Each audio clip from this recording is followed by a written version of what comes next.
In the dead of night, shrouded by a thick fog that crept across the mountains of a forgotten village, a silent war was preparing to break out. This was no ordinary war. There were no soldiers, no tremendous flags in the wind. This was something ancient, a hatred so old that it seemed to have been woven into the very roots of the forest that surrounded the place. On one side, creatures of the night, with eyes as red as embers and teeth as refined as razors, the vampires. On the other, bestial beings, with ripped muscles and relentless claws, the werewolves. Each of them felt the scent of imminent battle, in the air, like a storm about to break, and no one who breathed in the cursed land would be safe from witnessing what would come next. But first, if you like dark tales and stories, click the like button, subscribe, and turn on notifications. In a hidden clearing, where the moonlight seemed to hesitate before touching the ground, the first signs of movement arrived. Howls cut through the silence, long and shrill, echoing like warnings at the forest's entrances. In response, only silence.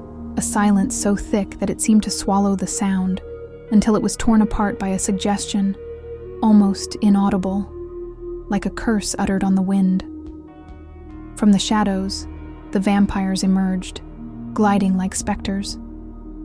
Their eyes glowed in the darkness, and their fangs gleamed in the light of the full moon. They did not run. They did not need to. Time worked in their favor. The werewolves, however, growled impatiently and circled the clearing, sniffing their enemies, ready to tear to pieces anything that crossed their path. The tension was almost palpable when the first attack happened. A young and impetuous werewolf jumped with monstrous strength on one of the vampires. But the creature of the night was faster. In a fluid movement, he dodged the blow and dug his claws into his opponent's chest, spreading warm blood through the cold dawn air. That was the trigger.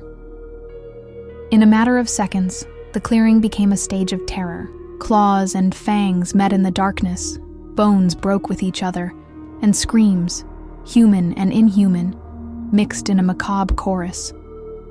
The earth turned red beneath their feet. With each blow exchanged, the forest seemed to tremble, as if even nature knew it was witnessing something forbidden, something that should not happen in the sight of men. As the battle raged on, two figures emerged from the chaos. On one side, a vampire cultist, centuries of blood and war weighing heavily on his shoulders.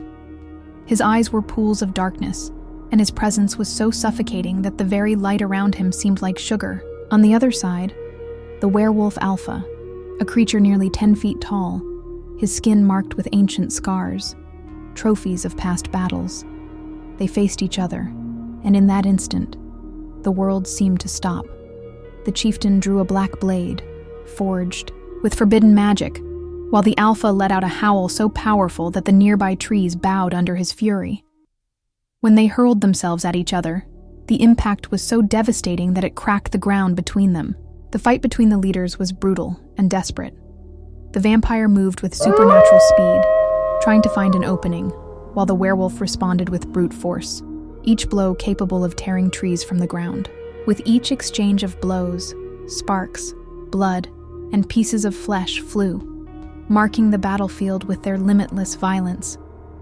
But there was something more to that fight. It was not just hatred. It was an ancient blood debt, a rivalry that transcended generations, a promise of destruction that both knew could only be fulfilled with the death of one of them. And while their armies massacred each other around them, the duel became the center of all that storm of horror.